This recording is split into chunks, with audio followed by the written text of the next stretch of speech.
October 12, 1958. 11:47 p.m. Lenox Avenue. Outside Wells's restaurant, Harlem.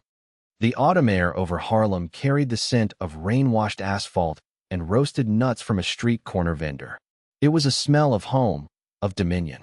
Ellsworth, Bumpy Johnson stood under the crimson glow of the Wells's Supper Club neon, the fabric of his custom-wool overcoat a fortress against the night's chill. He was explaining the subtle genius of Sugar Ray Robinson's footwork to his driver and right hand, Finley Hughes, when the world fractured into a single, sharp point of motion. From the ink-black mouth of an adjacent alley, a figure lurched forward, not with the swagger of a challenger or the stealth of an assassin, but with the disjointed, spastic energy of a scarecrow caught in a gale. He was a ghost of a man, his frame a collection of sharp angles beneath a coat that was more holes than fabric. His face was a sunken mask of desperation, his eyes hollowed out by a hunger that went deeper than his stomach. In his fist, he clutched a sliver of metal, a rusted paring knife, its handle wrapped in dirty twine. Finley, ever watchful, moved first. His hand darted inside his jacket, a conditioned reflex faster than thought. But Bumpy, with a calm that was almost unnerving, raised a single, leather-gloved hand. "Hold, Finn." The command was quiet, yet it froze Finley in place. Bumpy's gaze was locked on the approaching man. He didn't see a threat. He saw a symptom. The man, maybe 20 years old but looking 50, stumbled closer, his breath a ragged, wheezing thing. The knife trembled in his grip, less a weapon than a desperate prayer. He was close enough now for Bumpy to smell the sour rot of unwashed clothes and the faint, sweet decay of cheap wine on his breath. "Mr. Bumpy," the man rasped, his voice a dry crackle. "I'm hungry, man. I ain't eaten in days." His eyes, wild and unfocused, darted from Bumpy's face to the gleaming gold of his tie pin, to the promise of a wallet thick in his coat pocket. The knife wavered, an extension of his own trembling indecision. Bumpy didn't flinch. He simply stood there, a granite statue in the heart of his kingdom, and looked into the abyss of the man's eyes. He saw the cavernous emptiness, the terror of a body consuming itself from the inside out. He saw a man who had been pushed so far past the edge that the choice between murder and starvation had become a distinction without a difference. It wasn't malice in those eyes. It was pure, unadulterated need. "What's your name, son?" Bumpy's voice was low, resonant, stripped of its usual authority and replaced with a strange, somber curiosity. The question seemed to break the man's desperate momentum. He blinked, confused. "Willie," he stammered. "They call me Sticks." "Willie," Bumpy repeated, the name a soft weight in the air. He took a slow, deliberate step forward, closing the distance until the tip of the rusted knife was only inches from the fine wool of his coat. Finley tensed, every muscle screaming to intervene, but Bumpy's placid demeanor held him captive. "You think this is the answer, Willie? This little piece of tin?" Willie's face crumpled. The last vestiges of his aggression dissolved into a raw, shuddering despair. A tear carved a clean path through the grime on his cheek. "I don't know," he sobbed, the words collapsing into a pathetic whimper. I'm so hungry." The knife clattered to the sidewalk. Willie Sticks Jones folded in on himself, his body racked with sobs, a heap of broken humanity on the unforgiving pavement of Lenox Avenue. The news would get it wrong. The Daily News would run a headline: "Harlem Kingpin unfazed by assassin's blade." They'd spin it as a tale of iron nerve, of a man so powerful even death's own agents hesitated. But Finley Hughes, standing 3 feet away, saw the truth. Bumpy wasn't unfazed. He was shattered. He watched Bumpy slowly crouch down, his expensive coat pooling on the dirty sidewalk. He placed a hand not on Willie's shoulder in a gesture of dominance, but on his back, a gesture of almost paternal comfort. He spoke to him in whispers Finley couldn't hear. Then, he reached into his pocket, pulled out a thick roll of bills, peeled off several, and pressed them into Willie's hand. He gestured to the Wells's doorman, who had watched the entire exchange with wide, terrified eyes. "Get this man a plate of whatever he wants," Bumpy commanded, his voice thick with an emotion Finley couldn't name. "And a room for the night. Put it on my account." Then Bumpy stood up, his face a mask of stone, but his eyes were gone. They were looking at something far away, something terrifying. He turned to Finley, his expression so bleak, so utterly vulnerable, that it was like looking at a stranger. "Get the car," he said, his voice barely a whisper. "We need to go." Witness testimony. Finley, Finn Hughes. Recorded December 4th, 1972. "They asked me when I first saw the crack in him. The real crack. Not the temper, not the violence. The break. It was that night. The night with the knife. The whole world saw a kingpin get tested. I saw a man get haunted. In the car, on the way back to his place on St. Nicholas, he didn't say a word. He just stared out the window at the streets, at the men leaning in doorways, the women shivering on corners. It was like he was seeing them for the first time. The city was his chessboard, right? He knew every piece, every move. But that night, he saw the pieces were made of flesh and blood, and some of them were starving. When we got to his apartment, he walked over to his liquor cabinet, poured a glass of the good stuff, and just stood there, shaking. Not a big shake, just a fine tremor in his hands. He held that glass for 10 minutes, his knuckles white. Then he threw it. Threw the whole damn thing against the wall. Crystal, whiskey, all of it. A man who faced down guns without blinking was undone by a starving boy with a fruit knife. Because in that boy's face, he saw a ghost. I didn't know whose ghost it was yet, but it scared him more than any bullet ever could. October 13th, 1958. 1:15 a.m. M. Bumpy Johnson's apartment, St. Nicholas Avenue. The shards of crystal glittered like fallen stars on the Persian rug. The sharp, sweet scent of spilled bourbon hung heavy in the opulent room, a stark contrast to the silence that had followed the crash. Bumpy stood with his back to Finley, his broad shoulders heaving with the effort of containing a storm. His reflection stared back from the dark void of the panoramic window overlooking the park. A king in his castle, suddenly besieged by an enemy from within. He had built an empire on order. He controlled the numbers, the games, the flow of currency and favor from 110th to 155th Street. He was a bulwark against the encroachment of the downtown mobs, a protector of his own corrupt but stable ecosystem. He dealt in vice, yes, but he saw it as a managed burn, a necessary evil that kept the wildfires of chaos at bay. He provided a living for hundreds, settled disputes, and maintained a brutal kind of peace. But the face of Willie Sticks Jones had shown him the flaw in his grand design. While he was building his castle, people were starving in the shadows of its walls. The system he so carefully curated had cracks, and through those cracks, souls were falling.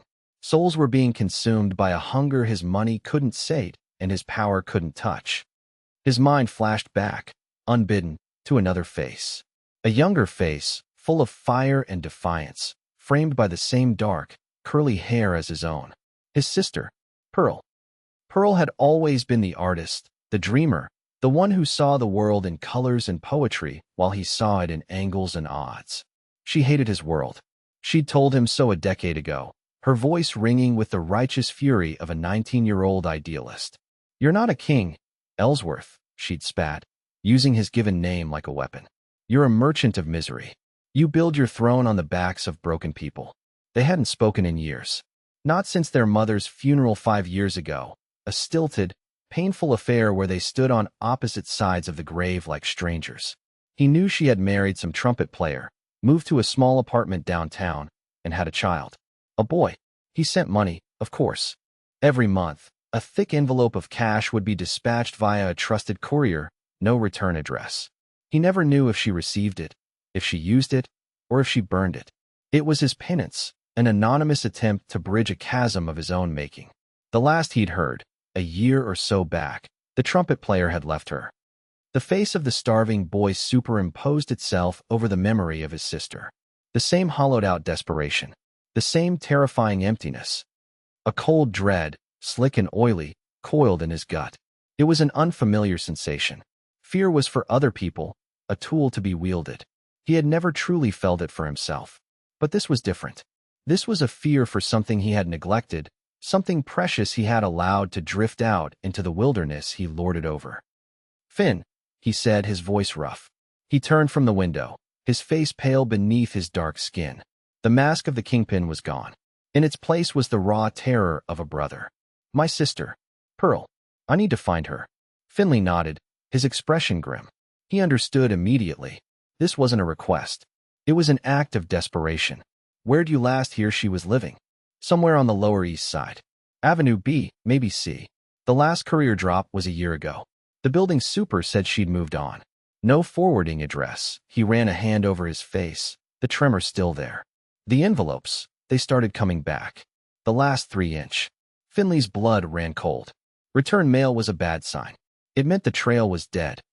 A false alarm, probably, Finn said, trying to inject a calm he didn't feel. She's a grown woman, Bumpy. She's probably just fine, remarried, moved to Queens. Bumpy shook his head, his eyes fixated on some distant horror. No, I've been paying for peace of mind, Finn. I've been buying the right to not think about it. But I haven't had peace.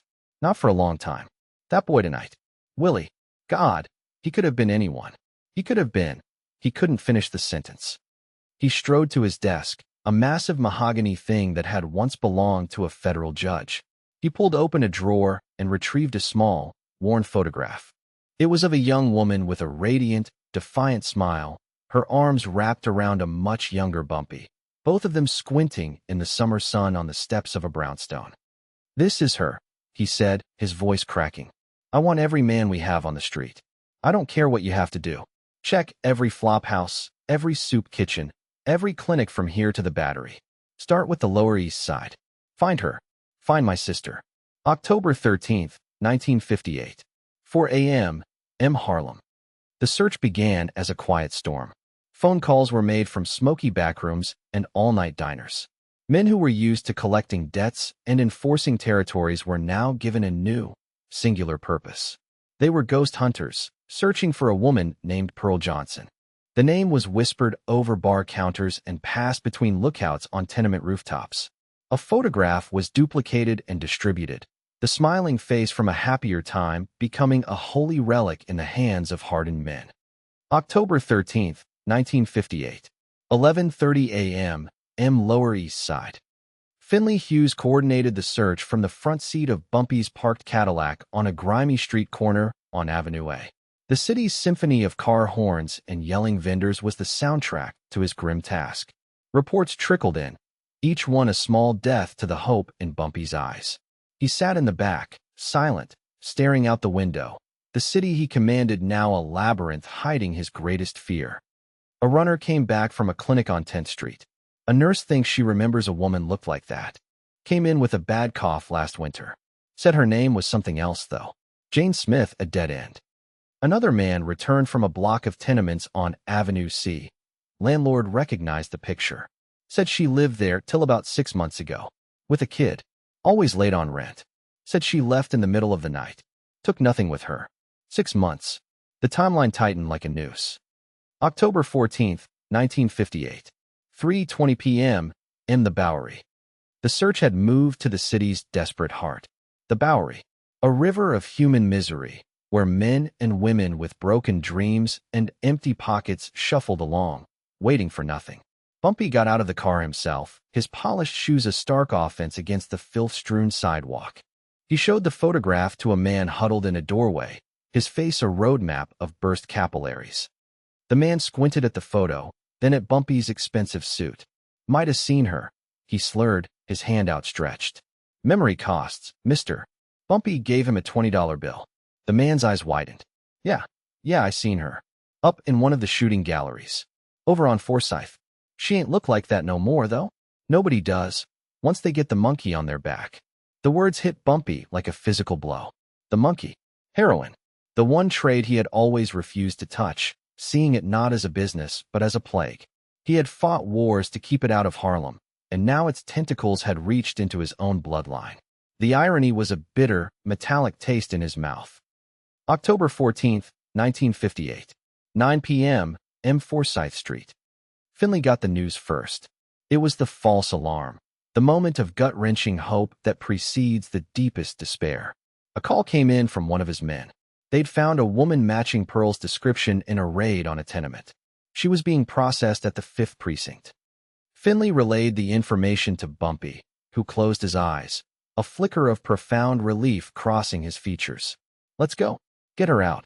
They arrived at the precinct, a place Bumpy usually entered through the back door for quiet conversations with the captain. Tonight, he walked through the front, a king demanding an audience. The desk sergeant, seeing Bumpy Johnson stride in, turned pale and immediately fetched the detective in charge. A tired, rumpled detective led them to a holding cell. Inside, a woman with dark, curly hair sat on a bench, her head in her hands. She looked up as they approached, her face bruised, her eyes clouded with the dull resignation of an addict. Bumpy froze. For a heart-stopping second, he thought it was her. The resemblance was there, the hair, the bone structure. But the eyes were wrong. They were empty, devoid of the fire he remembered. This wasn't his sister. "That's not her," Bumpy said, his voice flat, the hope draining out of him, leaving a cold, heavy vacuum. He turned and walked out of the precinct without another word, the weight of the search now 10 times heavier. The false hope had been crueler than the ignorance that preceded it. The countdown felt more urgent now, every tick of the clock a hammer blow against the fragile possibility that she was still alive, still reachable. The city had never felt so large, so hostile, so capable of swallowing a person whole. October 15th, 1958. 2:12 a.m. A tenement on Eldridge Street. The tip came from a low-level dealer Bumpy's men had squeezed, a man terrified enough to trade information for his own well-being. He spoke of a woman known only as P, who fit the description, living in a condemned building on Eldridge Street. He said she had a son. He said she was sick, very sick. There was no grand assault. Bumpy and Finley went alone. The air of command had fallen away from Bumpy, replaced by the grim, solitary focus of a man walking toward his own execution. The building was a carcass, its windows like vacant eyes. The front door hung from a single hinge. The stench from within was a physical wall, a composite of human waste, decay, and the cloying, chemical sweetness of cheap dope. They climbed 4 flights of rotting stairs, the wood groaning under their weight. The only light came from the weak beam of Finley's flashlight, cutting through the oppressive darkness. The dealer had said the top floor, back apartment. The door was ajar. Bumpy pushed it open. The beam of light sliced across the room, and the world stopped. The room was a vision of hell. Garbage, dirty needles, and human filth littered the floor. The only furniture was a stained, legless mattress in the corner. And on that mattress lay a woman. She was skeletal. Her skin, once the color of warm mahogany, was a waxy, grayish yellow, stretched tight over her bones. Sores dotted her arms and the hollows of her neck. Her beautiful, curly hair was a matted, greasy tangle. She was unconscious, her breathing a shallow, rattling whisper that sounded like death itself tuning up. It was Pearl. But it was the second discovery that truly broke Bumpy's heart. Huddled in the far corner of the room, wrapped in a threadbare blanket and shivering despite the room's stuffiness, was a small boy. He couldn't have been more than 4 years old. He was unnaturally quiet, his large, dark eyes, the same eyes as Bumpy's, the same as Pearl's, fixed on them with a terror that was ancient and absolute. He was thin, his cheeks hollow, but his gaze was clear. He was a tiny, flickering candle in the heart of a hurricane. Bumpy fell to his knees. The sound that escaped his throat was not a word, but a primal groan of anguish, the sound of a soul being torn apart. This was the consequence of his neglect. This was the end result of his monthly envelopes, his detached penance. While he dined at Wells's and ruled Harlem from his throne of numbers and fear, his sister had been dying in this forgotten corner of the world, and his nephew had been watching her. October 15th, 1958. 2:30 a.m. Extraction. The kingpin returned in a flash of cold, precise fury. The grief was still there, a hot stone in his chest, but it was now fuel. "Finn," he commanded, his voice like chipped ice. "Get the car to the front. Engine running. Call Doc Thomas. Tell him to clear his office and wait for us. Tell him to bring everything he has for an overdose and malnutrition. Everything." He moved toward the mattress, his movements gentle, almost reverent. He scooped Pearl's frail body into his arms. She weighed nothing. A bundle of sticks and regret. Her head lolled back, and a faint moan escaped her lips. She was still alive. Just. He turned to the boy. "Come here, son," he said softly, his voice breaking. The boy didn't move, his eyes wide with fear. He was a wild thing, conditioned to mistrust. Finley, his own face a mask of horror and pity, knelt down. "It's okay, little man. We're here to help your mama." He held out a hand. "My name's Finn. What's yours?" The boy stared at the outstretched hand, then back at the man holding his mother. He whispered a single word, his voice raspy from disuse. "Marcus." Bumpy's heart clenched. Marcus. He had a name. He was real. He was blood. "Marcus," Bumpy said, his voice thick. "I'm your uncle. I'm going to get you and your mom out of here. I promise." He carried Pearl toward the door. Finley gently took Marcus's hand, and the small, cold fingers wrapped around his own. The extraction was a silent, grim procession out of hell, down the groaning stairs, through the stench of the building, and out into the cleansing shock of the night air. Bumpy laid his sister in the back seat of the Cadillac, covering her with his own expensive overcoat. Finley placed Marcus beside her, and the boy immediately curled up against his mother's still form, a tiny satellite clinging to its dying star. As they sped uptown, leaving the squalor of the Lower East Side behind, Bumpy stared at his reflection in the rearview mirror. The face looking back was a stranger. The man who had left Harlem a king less than 48 hours ago was gone. In his place was a man who understood, in the most brutal way imaginable, the true cost of his kingdom. The misery he had claimed to manage had claimed his own family. He hadn't kept the plague out. He had simply built his walls so high he could no longer see the sick and dying right outside. Witness testimony. Finley Finn Hughes. Recorded December 4, 1972. Doc Thomas's office was above a pharmacy on 145th. Bumpy carried her in himself, laid her on the examination table like she was made of glass. The doc took one look at her arms, at the color of her skin, and just shook his head. He said she was maybe an hour, 2 hours, from slipping into a coma and never coming back. Malnourished, dehydrated, and a dose of heroin in her system that would have killed a horse. He started working on her right away. I took the kid, Marcus, into the other room. I found some crackers in the doc's desk and a bottle of milk from his small icebox. The boy ate like a starving wolf. Didn't say a word, just ate. And watched. His eyes never stopped watching. Bumpy stood in the doorway of the examination room, just staring. He didn't move for an hour. Just stood there, watching Doc Thomas fight to save her. And I knew, right then, that Bumpy was fighting too. Not with his fists or his guns, but with something else. He was fighting the part of himself that let this happen. And that was a war he might not win. October 15, 1958. 4 a.m. October 18, 1958. 7 p.m. The apartment. Doc Thomas saved her life, but he warned Bumpy that the true battle had just begun. Her body's stable, the old doctor said, wiping sweat from his brow. But the poison isn't just in her veins, Bumpy. It's in her soul. You can take her to a hospital, and they'll keep her for a day and then put her back on the street. Or you can handle it yourself. But I'm telling you, it's going to be the longest 3 days of your life. Bumpy made the decision without hesitation. She's not leaving my sight. He converted a guest bedroom in his sprawling apartment into a makeshift infirmary. He had the windows boarded up from the inside, leaving only a small, high grate for air. He removed everything but a sturdy bed, its frame bolted to the floor. Finley and he took turns standing guard outside the locked door.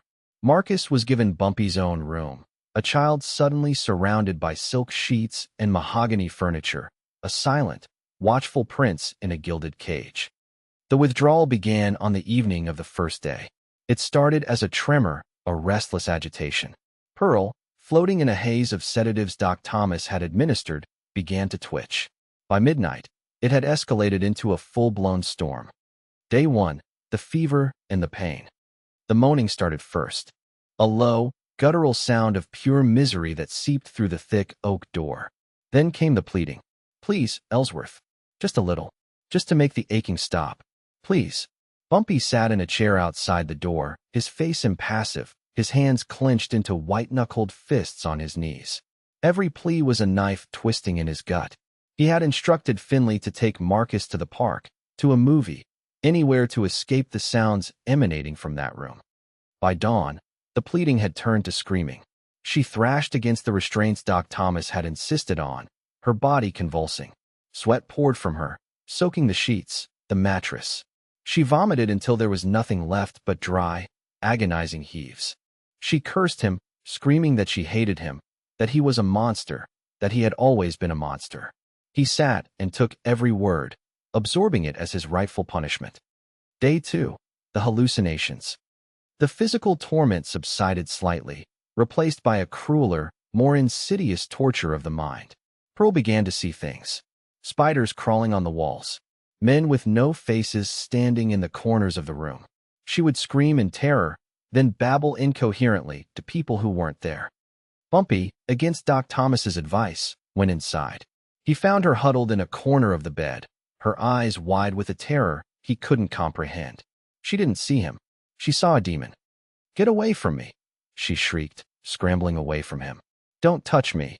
He tried to soothe her, to speak to her, but his voice was just another sound in her symphony of horrors. He sat on the floor across the room, helpless, watching the sister he remembered, the vibrant, laughing girl from the photograph, be tormented by ghosts conjured from the hell of her addiction. He stayed there for 6 hours, a silent sentinel, until she finally collapsed into a fitful, twitching sleep. He felt a profound powerlessness that dwarfed anything he'd ever felt facing a rival's gun. He could command armies of men, but he could do nothing to banish the demons in his own sister's mind. Day 3. The breaking point. The third day was the quietest and the most terrible. The thrashing and screaming were gone, replaced by a profound, weeping despair. The physical addiction was loosening its grip, but now the psychological reality of her life came crashing down. She lay on the bed, curled in a fetal position, and cried. A deep, soul-shattering weeping that went on for hours. She cried for her lost dreams, for the son she had endangered, for the person she had been and could never be again. Bumpy entered the room and sat on the edge of the bed. This time, she saw him. Her eyes, red-rimmed and sunken, met his. There was no anger, no fear, only a vast, empty expanse of shame. "I'm sorry, Ellsworth," she whispered, her voice a fragile, broken thing. "I'm so sorry." He reached out and took her hand. It was cold and frail. "It's me who's sorry, Pearl," he said, his own voice thick with unshed tears. "I let you go? I never should have let you go." For the first time in 5 years, brother and sister connected. Not as a kingpin and a junkie, but as two broken people finding their way back from the edge. In that moment, Bumpy knew what he had to do. He couldn't just fix this. He had to build her a new life, far from the city, far from the poison, far from him. He found a private clinic in the countryside of Pennsylvania, a place of green lawns and quiet discipline. He paid for a full year, in cash, no questions asked. The day he drove her there, with Marcus asleep in the back seat, was the first time he saw a flicker of the old Pearl return. As she got out of the car, she turned to him. "Thank you, Ellsworth," she said, "for not giving up on me." "Never," he replied. He watched her walk up the path to the clinic, a fragile but determined figure against the backdrop of rolling hills. He had pulled her from the wreckage. But the price of that rescue, he knew, was yet to be paid. His actions, the men he'd threatened, the laws he'd broken to find her and then to hide her, had not gone unnoticed. The world he inhabited always collected its debts. June 4th, 1959. Federal Courthouse, Foley Square. The charge wasn't for anything he'd done in the last year. It was older, a meticulously built federal case on interstate racketeering that they had been waiting to spring. But his recent, frantic activities had made him a target again, shining a spotlight on his entire operation.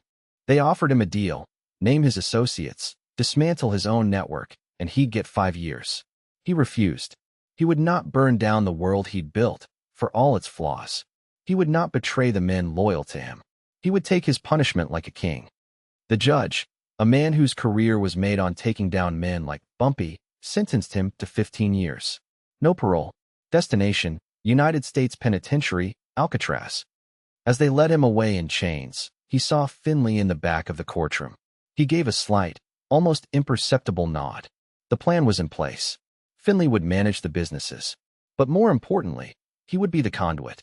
He would care for Marcus until Pearl was well, and he would ensure the money flowed, not to the streets of Harlem, but to a trust fund for a boy and his mother in Pennsylvania. Bumpy's empire would now serve a single, redemptive purpose. August 1959 to November 1969. Alcatraz and various federal prisons. The world shrank to a 5 by 9 foot cell. The Rock was a cold, damp beast, its foghorns the only lullaby. Bumpy Johnson, the ruler of Harlem, became federal prisoner AZ 1427. He endured the crushing monotony, the brutal guards, the ever-present threat of violence from men who wanted to make a name for themselves by taking down a legend. He survived. He read. He thought. He remembered. His only connection to the outside world came once a month in the form of a letter from Finley. Tucked inside was always a letter from Pearl. September 1959. Ellsworth, the air is clean here. I'm eating. I can feel my body getting stronger. Marcus started drawing. He draws pictures of the sun. Always the sun. I'm trying to find my way back to the light. Pray for me. P. May 1961. I'm out of the clinic. We have a small apartment in town. I got a job at the local library. Can you believe it? Me, surrounded by books. Marcus started school. He's so smart. He asked about you. I told him you were a good man who had to go away for a while. I hope that was okay. Enclosed is his school picture. Look at that smile. That's because of you. P. Bumpy would hold the small, black and white school photos in his calloused hands, tracing the outline of the smiling boy's face. Marcus grew up in those photographs. The gap in his front teeth appeared and then vanished. His hair went from a wild halo to a neat part. His expression shifted from childish glee to a more thoughtful, adolescent gaze. June 1965. Marcus won the county spelling bee. The word was perseverance, I cried. He wants to be an architect. He builds amazing things with blocks and cardboard. He wants to build beautiful houses for people. Not castles, he says. Homes. He's a good boy, Ellsworth. He has your strength, but none of our darkness. P. October 1968. From Marcus, in a child's improving scrawl. Dear Uncle Ellsworth, Mom says you're coming home soon. She says you helped us a long time ago. I hope I can meet you. I'm on the basketball team. I'm not very good, but I try hard. Mom says that's what counts. Your nephew, Marcus. The letters were his lifeline. They were proof that his sacrifice had meant something. He had traded his kingdom for a small apartment in Pennsylvania, his power for a child's school photos, his freedom for one woman's sobriety. And in the cold, damp silence of his cell, he knew, with absolute certainty, that it was the best deal he had ever made. He wasn't just serving time. He was building something. Something that would last. December 21st, 1969. 9:15 a.m. M. Gates of a federal prison, Illinois. Alcatraz had closed in '63. He'd been moved around, ending his decade of solitude in the flat, gray landscape of the Midwest. The man who walked out of the prison gates was not the same man who had walked in. He was 59 years old, leaner, grayer at the temples. The fire in his eyes had been banked, replaced by a quiet, watchful embers. The arrogance of the king was gone, leaving behind the gravitas of a man who had stared into the abyss, both the world's and his own, and had not looked away. Finley was waiting for him, standing beside a black sedan that was a world away from the flashy Cadillacs of the past. He looked older, too, but his smile was the same. They embraced, a quick, hard hug between two men who had shared a lifetime. It's good to see you, Bumpy, Finley said, his voice thick with emotion. It's good to be seen, Finn, Bumpy replied, taking a deep breath of the cold, free air. The drive east was quiet. Finley gave him the rundown of the business. It was smaller, more legitimate now. The numbers were still there, but they were a foundation for other things, real estate, small businesses. Harlem had changed. The world had changed. They're waiting for you, Finley said as they crossed the Pennsylvania state line. In a house. A small one, with a yard. You bought it for them 3 years ago.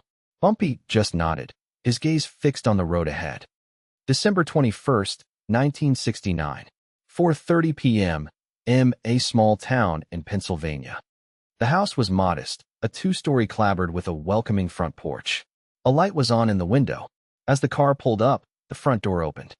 A woman stepped out. She was beautiful, her face filled out, her eyes clear and bright with an intelligence and peace that stunned him.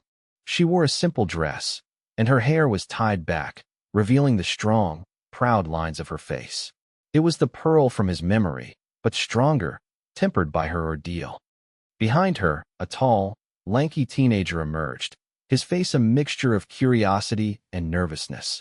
He was 15 years old, with the same thoughtful eyes Bumpy saw in the photographs, the same eyes that had stared at him from a dark corner in a filthy tenement a lifetime ago. Bumpy got out of the car, his legs unsteady. He felt more exposed, more vulnerable on this quiet suburban street than he ever had on the streets of Harlem or the cell blocks of Alcatraz. He walked slowly up the path. Pearl met him at the steps, her eyes welling with tears. She didn't say a word. She just wrapped her arms around him, and he held her, feeling the decade of fear and regret and hope wash away in that single, redemptive embrace. When they finally broke apart, she gestured to the boy standing beside her. "Ellsworth," she said, her voice full of pride. "This is Marcus." Bumpy looked at his nephew. He saw a good kid, a strong kid, a survivor. He saw the future. He didn't know what to say. "Hello, son," was all he could manage.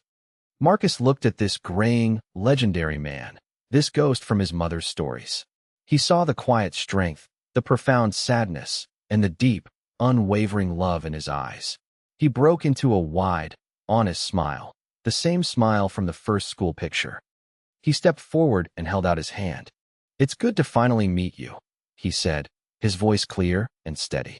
Then he spoke the one word that Bumpy had spent a decade in a cage waiting to hear, the word that redefined his entire existence, the word that was his true and lasting legacy. "Pop."